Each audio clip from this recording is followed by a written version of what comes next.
क्या आपने कभी सोचा है कि आलस जैसी छोटी सी चीज हमारे सपनों की रफ्तार को कैसे कम कर सकती है? आज हम आपको एक कहानी सुनाएंगे जिसमें एक आलसी व्यक्ति अपने आप को ढूंढता है और उस आलस के पीछे छुपी ताकत को समझता है। तो आइए हम सब मिलकर उस आलस के राज को सुलझाते हैं जो कभी कभी हमारी उड़ान को बंद कर देता है। तो चलिए कहानी में आगे बढ़ते हैं। दोस्तों, एक नगर में एक महान बौद्ध भिक्षु रहा करते थे।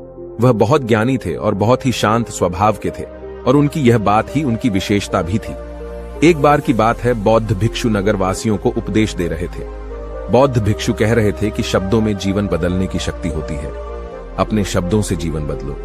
हम जो भी शब्द अपने लिए या दूसरों के लिए कहते हैं या जो भी बातें करते हैं उस पे हमें ध्यान देना चाहिए।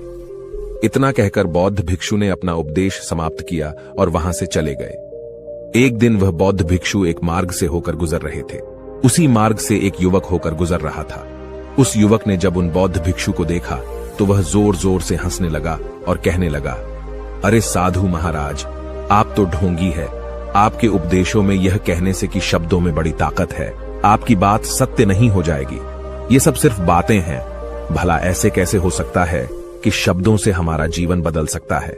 उस युवक की सारी बातें उन भिक्षुओं ने ध्यानपूर्वक सुनी और उसके बाद वह मुस्कुराते हुए उस युवक से कहते हैं, बेटा, नाद से ही तो यह दुनिया प्रकट हुई है और अच्छे शब्दों के पीछे भी नाद ही होता है जो पूरा जीवन बदल देता है। वह बौद्ध भिक्षु उस युवक से कहते हैं, देखो, मैं तुम्हें अपने अनुभव से बता रहा हूं, लेकिन फिर भी तुम्हें यकीन न हो तो तुम इसे खुद आजमा कर देख सकते हो। उन बौद्ध भिक्षु की यह बात सुनकर युवक थोड़ा सा गंभीर हो गया। उसने काफी देर सोच विचार किया और उसके बाद उन बौद्ध भिक्षु से कहता है, हे गुरुवर, अगर ऐसी बात है तो आप मेरे साथ चलिए। मेरा छोटा भाई है जिसकी उम्र करीब 25 वर्ष है और उसे न जाने क्या हुआ है। वह करीब 3 वर्षों से कुछ भी नहीं करता, बस लेटा रहता है। दिन भर वो कुछ न कुछ सोचता रहता है। उसकी यह हालत देखकर हम सब बहुत परेशान हैं। माता पिता भी बहुत चिंतित रहते हैं। हम सब ने कई तरीके अपनाए, कई योजनाएं अपनाई, लेकिन कुछ भी काम नहीं आया। हमने कई बार उससे बात करने तक की कोशिश की, लेकिन वह हमसे कुछ भी नहीं कहता। परिवार का हर एक सदस्य पूरी तरह से थक चुका है, हार चुका है। आखिर वह क्या करना चाहता है, किसी को कुछ नहीं पता। तो हमारे शब्दों से उसका जीवन क्यों नहीं बदला? और जैसा कि आप कह रहे हैं कि शब्द सचमुच जीवन बदल सकते हैं, तो क्या आप मेरी मदद करेंगे? इस पर बौद्ध भिक्षु मुस्कुराते हुए उस युवक के साथ चल पड़ते हैं। वह युवक उन बौद्ध भिक्षु को एक खेत में ले जाता है और अपने भाई की तरफ इशारा करके कहता है, हे गुरुवर, यही मेरा भाई है जो पूरे गांव में आलस और मक्कारी के लिए मशहूर है। आप कहते हैं कि शब्दों में वह शक्ति है जो हमारा जीवन बदल सकती है। तो क्या आपके शब्द इसका जीवन बदल सकते हैं? अगर यह सत्य है तो आप इसका जीवन बदल कर दिखाएं। उन बौद्ध भिक्षुओं ने उस युवक के भाई को ध्यानपूर्वक देखा। वह एक पेड़ की छांव में आराम से सो रहा था। जब बौद्ध भिक्षु उस युवक के भाई के पास पहुंचे और आराम से उसके सर पर हाथ फिराते हुए कहते हैं, उठो बेटा, बहुत देर हो चुकी है। यह सोने का समय नहीं, यह तो जागने का समय है। उन बौद्ध भिक्षुओं की आवाज सुनकर वह लड़का थोड़ा सा अचरज में पड़ गया। आखिर कौन है जो मुझे इतने प्यार से जगा रहा है? वरना सभी गांव वाले तो मुझे आलसी और मक्कार ही कहते हैं। आखिर कौन है जो मुझे इतना अपनापन दिखा रहा है? उसने आंखें खोली और आंखें मलते हुए उसने पूछा, हे गुरुवर, आप कौन हैं और यहां क्यों आए हैं? इस पर बौद्ध भिक्षु उस युवक से कहते हैं, बेटा, यह प्रश्न तो मैं तुमसे करना चाहता हूं। तुम कौन हो, यही तो तुम्हें जानने की आवश्यकता है। उन बौद्ध भिक्षुओं की बात सुनकर वह लड़का जोर से हंस पड़ता है और कहता है, हे गुरुवर, यदि आपको मेरे बारे में जानना है तो जाइए और गांव के किसी भी सदस्य से पूछ लीजिए। आपको पता चल जाएगा कि मैं कौन हूं। आपसे हर कोई यही कहेगा कि वह तो आलसी है, मक्कार है, तरह तरह के ताने सुनाएंगे, तरह तरह की बातें कहेंगे। इससे आपको यह जरूर यकीन हो जाएगा और आपको यह पता भी चल जाएगा कि मैं कौन हूं। तभी बौद्ध भिक्षु मुस्कुराते हुए उस लड़के से कहते हैं, सबसे पहले मेरी यह बात सुन लो। मेहनती इंसान के खुद के शब्द उसे अंदर तक चोट पहुंचाते हैं, इसलिए कभी भी अपने आप को कोसो मत। अपने शब्दों को सुधारो और मेरी यह दूसरी बात भी सुन लो। मैंने उन गांव वालों से नहीं पूछा कि तुम कौन हो, मैं तुमसे पूछ रहा हूं कि तुम कौन हो, लेकिन तुमने तो अपनी आदतें मुझे बताई। आलस तुम्हारी पहचान नहीं, तुम्हारी आदत हो सकती है, और इंसान नहीं, उनकी आदतें खराब होती हैं। इसलिए बेटा, तुम आलसी और मक्कार नहीं हो, ये तो तुम्हारी आदत है। बस इतनी सी बात है जो गांव वाले नहीं समझ सकते। ये सारी बातें सुनकर वो लड़का थोड़ा सा आश्चर्यचकित रह गया, क्योंकि गांव वाले हमेशा उसे मक्कार, आलसी और तरह तरह के ताने ही सुनाया करते थे। उन बौद्ध भिक्षुओं की यह बात सुनकर उस लड़के की आंखों में आंसू आ गए। वह तुरंत ही दोनों हाथ जोड़कर उन बौद्ध भिक्षु के चरणों में गिर पड़ा और उनसे कहने लगा, आप सत्य कहते हैं, यह मेरी आदत ही है और मैं इस आदत से बहुत परेशान हूं। मैंने बहुत कोशिशें भी की, लाख उपाय किए, लेकिन मैं अपनी इस आदत से छुटकारा ना पा सका। इन आदतों से बाहर आना बहुत कठिन है। मैंने कई बार आलस छोड़ने का प्रयास तक किया, पूरी कोशिश भी की, लेकिन कोई लाभ नहीं हुआ। मैं जब भी कोई कार्य करने की कोशिश करता हूं तो पता नहीं क्यों मेरा मन कहीं और भागने लगता है। मेरा दिमाग किसी और दिशा में काम करने लगता है और मैं उस काम पर ध्यान ही नहीं दे पाता। मैं क्या करूं, कैसे करूं, मुझे कुछ भी समझ नहीं आता। जब भी मैं किताबें पढ़ने की कोशिश करता हूं तो मुझे नींद आने लगती है। मन में एक अजीब सा दर्द महसूस होता है। ऐसा लगता है कि मेरा जीवन यूं ही व्यर्थ जा रहा है और जब मैं इस दर्द को बर्दाश्त नहीं कर पाता तो मैं सो जाता हूं, ताकि जब मैं उठूं तो मुझे दर्द न महसूस हो। और अब तो मुझे यह भी यकीन हो चुका है कि मैं इन आदतों से नहीं निकल सकता। ये आदतें मुझे नहीं छोड़ने वाली। इस पर बौद्ध भिक्षु उस लड़के से कहते हैं, बेटा, यदि तुम इस आलस की आदत को छोड़ना चाहते हो तो मैं तुम्हें एक सही उपाय बता सकता हूं, लेकिन उसके लिए तुम्हें कल सुबह मुझे मिलना होगा, तभी वह तरीका मैं तुम्हें बताऊंगा। यदि तुम उस तरीके को सीखना चाहते हो तो कल सुबह मेरे पास चले आना। इतना कहकर बौद्ध भिक्षु वहां से चले गए, लेकिन उन बौद्ध भिक्षु की सारी बातें उस लड़के के कानों में गूंज रही थी। वह यह समझ नहीं पा रहा था कि आखिर वह बौद्ध भिक्षु उसे कौन सा मार्ग दिखाने वाले हैं। वह ऐसा कौन सा उपाय बता देंगे जिससे उसके जीवन से आलस्य हमेशा हमेशा के लिए खत्म हो जाएगा। देखते ही देखते रात हो गई। रात भर वह अपने बिस्तर पर करवट लेता रहा और उन बौद्ध भिक्षु की बातों के बारे में सोचता रहा। इसी प्रकार देखते ही देखते सुबह हो गई और वह लड़का उन बौद्ध भिक्षुओं के पास जा पहुंचा। वह लड़का उन बौद्ध भिक्षु को प्रणाम करता है और कहता है, गुरुवर, जैसा कि आपने कहा था, लीजिए मैं आ गया। अब मुझे वह मार्ग बता दीजिए जिसे मैं अपने जीवन से इस आलस्य को निकाल सकता हूं। तभी बौद्ध भिक्षु उस लड़के से कहते हैं, बेटा, जब भी तुम्हारा मन दुविधा में हो, तुम निर्णय न ले पा रहे हो और तुम्हारे मन में तरह तरह के प्रश्न उठ रहे हो कि मैं क्या करूं, कैसे करूं, इस कार्य को पूर्ण कैसे करूं, यह सब कैसे होगा, तब तुम वास्तविकता में अपने अतीत से सोच रहे हो कि पिछली बार तुम्हारे ऐसा करने पर क्या हुआ, या अतीत में तुमसे लोगों ने क्या कहा था। तो आज से कभी भी अपने अतीत से नहीं, बल्कि भविष्य से सोचो। इस पर लड़का कहता है, भविष्य से, वह भला कैसे? तभी बौद्ध भिक्षु उस लड़के से कहते हैं, मान लो कि तुम्हें आज किसी भी चीज की कमी नहीं है। तुम्हारे पास वो हर चीज है जो तुम चाहते हो, वह सारी सुख सुविधाएं हैं। तो अब बताओ, तुम अपना जीवन कैसे व्यतीत करना चाहोगी? उन बौद्ध भिक्षु की यह बात सुनकर वह लड़का कुछ देर के लिए सोच में पड़ गया, क्योंकि आज तक उसने सभी गांव वालों के केवल ताने ही सुने थे। किसी ने भी आज तक उसके जीवन के बारे में उससे ऐसी बात नहीं की थी और वह गुरुवर उसे आने वाले भविष्य के बारे में उससे बातें कर रहे थे। उन बौद्ध भिक्षु की यह बात सुनकर वह लड़का खुद से प्रश्न करने लग गया कि अगर मेरे पास सब कुछ होगा, धन की कोई कमी नहीं होगी और सारी सुख सुविधाएं होंगी, तो मैं अपना जीवन कैसे व्यतीत करूंगा? कुछ देर सोच विचार करने के बाद वह उन बौद्ध भिक्षु से कहता है, गुरुवर, मैं यह दुनिया घूमना चाहूंगा, पहाड़ों पर चढ़ना चाहूंगा, समुद्र की रेत पर चलना चाहूंगा और मैं एक बहुत बड़ा व्यापारी बनना चाहूंगा। तभी अचानक उस लड़के का ध्यान टूट गया और वह उन बौद्ध भिक्षु से कहता है, परंतु हे गुरुवर, यह सब कैसे संभव होगा? केवल मेरी मात्र सोच लेने से तो यह सब पूरा नहीं होने वाला। उसके ऐसा कहते ही उसके अतीत में बीती हुई सारी घटनाएं उसकी आंखों के सामने से गुजरने लगी और वह एक बार फिर से निराश होने लगा। और अब वह यह सोचने लगा कि मेरे पास तो पैसे ही नहीं है, तो मैं भला व्यापार कैसे कर सकता हूं? न ही मेरे पास व्यापार का कोई अनुभव है। ऐसी स्थिति में मैं भला यहां से कैसे निकल सकता हूं? उस लड़के के इस प्रश्न का जवाब देते हुए वह बौद्ध भिक्षु उस लड़के से कहते हैं, भंते, हर रात में सोने से पहले तुम हर दिन अपना लक्ष्य एक कागज पर लिखो और सुबह उठकर सबसे पहले उस लक्ष्य को देखो और सोचो कि उस लक्ष्य को पाने के लिए तुम आज क्या कर सकते हो, और जो भी तुमने उस कागज पर लिखा होगा उस कार्य को उसी दिन पूरा करने की हर मुमकिन कोशिश करो। इस पर वह लड़का कहता है, ठीक है, आप सच कह रहे हैं, लेकिन जब मैं बहुत सोचने लगता हूं तो मेरा मन बेचैन होने लगता है और मन में तरह तरह के विचार उठने लगते हैं और इन विचारों को शांत करने के लिए मैं सो जाता हूं ताकि वह विचार मुझे परेशान न कर पाए। उस लड़के की इस समस्या का समाधान करते हुए वह बौद्ध भिक्षु उस लड़के से कहते हैं, बेटा, अंतर्मन की चाल को पकड़ो और शब्दों की मदद से नया भविष्य बनाओ।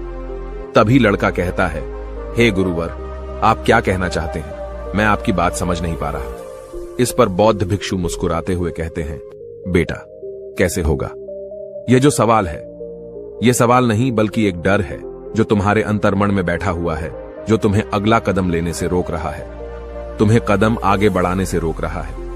यदि तुम वास्तविकता देखो तो किसी को भी नहीं पता होता कि वह कार्य कैसे होगा, लेकिन एक इंसान जब दृढ़ निश्चय कर लेता है तो वह अपने उद्देश्य को सामने रखकर लगातार प्रयास करता रहता है और वह अपनी सफलता प्राप्त कर ही लेता है। तभी वो लड़का उन बौद्ध भिक्षु से कहता है कि हे गुरुवर, अगर ऐसी बात है तो मन में बार बार चिंता क्यों होती है? मन बार बार बेचैन क्यों हो उठता है? इस पर बौद्ध भिक्षु कहते हैं, बेटा, क्योंकि तुम्हें डर है कि तुम कमजोर हो। तुम्हारे अंतर्मन में बैठा है कि तुम में कुछ कमी है, तुम किसी काम के नहीं हो, और यही कारण है कि तुम कोशिश करने से डरते हो, क्योंकि तुम्हारा अंतर्मन हमेशा तुम्हें रोकता रहता है। जब भी तो कोई कार्य शुरू करना चाहते हो, तुम्हारा मन तुमसे पहले कह देता है, इससे आगे मत बढ़ना, अन्यथा तुम हार जाओगे, और इसी कारण तुम्हें चिंता होने लगती है, तुम्हारा मन बेचैन होने लगता है। तभी वो लड़का कहता है, गुरुदेव, आपने जो कुछ भी कहा वो बिल्कुल सत्य है, लेकिन अब आप ही मुझे बताइए कि मैं इस परेशानी से बाहर कैसे निकलूं? इसका जवाब देते हुए वो बौद्ध भिक्षु उस लड़के से कहते हैं, बेटा, इस समस्या का समाधान बहुत ही आसान और सरल है।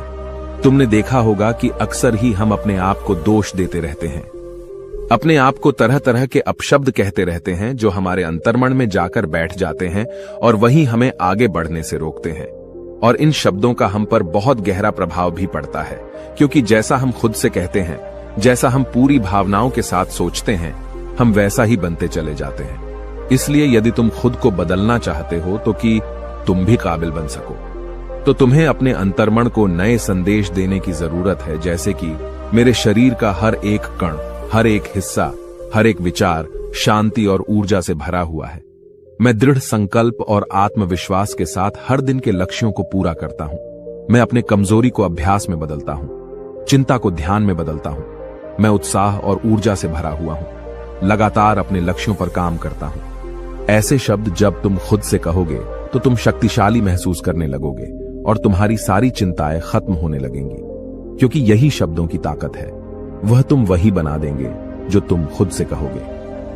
तुम जितनी भावना के साथ यह वाक्य बोलते हो, उसे महसूस करते हो, उतनी ही भावनाओं से यह शब्द तुम पर असर करना शुरू कर देंगे। धीरे धीरे यह शब्द तुम्हारे मन और व्यक्तित्व की सोच का हिस्सा बन जाएंगे। लेकिन मेरी एक बात याद रखना कि तुम्हारा अंतर्मन इतनी आसानी से हार नहीं मानने वाला। जब तुम आगे बढ़ोगे तो मौका मिलते ही वह तुम्हें पीछे खींचेगा। तुम्हारे अतीत के बीते हुए सारे कड़वे अनुभव तुम्हें याद दिलाएगा, ताकि तुम डर जाओ और एक बार फिर से अपने लक्ष्य का पीछा करना छोड़ दो। लेकिन तुम्हें इसकी चिंता नहीं करनी है। उन सकारात्मक शब्दों के कारण तुम्हारा मन सकारात्मक विचारों को स्वीकार करने लगेगा। आगे वह बौद्ध भिक्षु उस लड़के को चेतावनी देते हुए कहते हैं, मेरी एक बात और याद रखना कि तुम्हारा ध्यान आलस्य पर नहीं होना चाहिए, अर्थात तुम्हें कभी आलस नहीं मिटाना, बल्कि तुम्हें एक नए भविष्य का निर्माण करना है, एक नए व्यक्तित्व का निर्माण करना है। तुम्हारा पूरा ध्यान केवल इस पर ही होना चाहिए। उन बौद्ध भिक्षुओं की बात सुनकर लड़का कहता है, ठीक है गुरुवर, आप जैसा कहते हैं मैं वैसा ही करूंगा। तभी वह बौद्ध भिक्षु उस लड़के से कहते हैं, बेटा, अभी तो मैं इस गांव से जा रहा हूं, लेकिन कुछ सालों के बाद मैं वापस आऊंगा। इतना कहकर बौद्ध भिक्षु वहां से चले गए और वह लड़का अपने घर लौट गया। लेकिन अब उस लड़के के मन में तरह तरह के विचार चल रहे थे। वह लड़का यह सोच रहा था कि अगर मैं अपनी मनपसंद जिंदगी जीने लगूंगा, अगर मैं दुनिया घूमने लगा, नए लोगों से मिलने लगा और अपनी पसंद का काम करने लगा, तो मेरी जिंदगी कैसी होगी। उस बात को ध्यान करके उसने एक कागज पर अपना लक्ष्य लिखा और लिखकर सो गया। अगली सुबह जब उसकी आंखें खुली तो उसने उस पेपर पर लिखा हुआ लक्ष्य एक बार दोहराया। उसके बाद वह कुछ देर के लिए शांत हो गया। तभी उसे उन बौद्ध भिक्षु की बात याद आई कि तुम अपने लक्ष्य के लिए आज क्या कर सकते हो। उसने खुद से सवाल किया कि मैं आज अपने इस लक्ष्य को प्राप्त करने के लिए क्या कर सकता हूं। तभी उसे एक बार फिर से उस पेपर की तरफ ध्यान दिया। उस पेपर पर लिखा था कि मैं बाजार जाता हूं और लोग व्यापार करने की कौन सी चीजें, कौन से सामान लेकर आते हैं। मैं उन चीजों को देखता, उन चीजों को पता करता। वो पढ़ने के बाद तुरंत ही बाजार चला गया। वह अलग अलग दुकानों पर बैठा उन्हें देखा, लेकिन उसे कुछ समझ नहीं आ रहा था, क्योंकि लोग अलग अलग व्यापार कर रहे थे, अलग अलग तरह की चीजें और सामान ले रहे थे, और किसी ने उसकी कोई मदद नहीं की। वह बहुत उदास हो गया और निराश होकर वापस घर लौट आया। तभी उस लड़के को उन बौद्ध भिक्षु की एक और बात याद आई। शब्दों में बहुत ताकत है और शब्द हमारा जीवन बदल सकते हैं। उसे वह सकारात्मक विचार याद आए। वह उन्हें सुबह शाम दोहराने लगा और अब से वह हर दिन ऐसा ही करता। देखते ही देखते 1 महीना बीत चुका था, लेकिन अब तक उसके जीवन में कोई बदलाव नहीं आया था। अब वह लड़का यह सोचकर निराश होने लगा था कि उसके जीवन में तो कुछ भी परिवर्तन नहीं हो रहा। लेकिन 1 महीने के बाद उसे महसूस हो रहा था कि वह पहले से अच्छा महसूस कर रहा है। उसका दिमाग अब अच्छी तरह से सोच पा रहा है। वह पहले से ज्यादा चलने फिरने लगा है।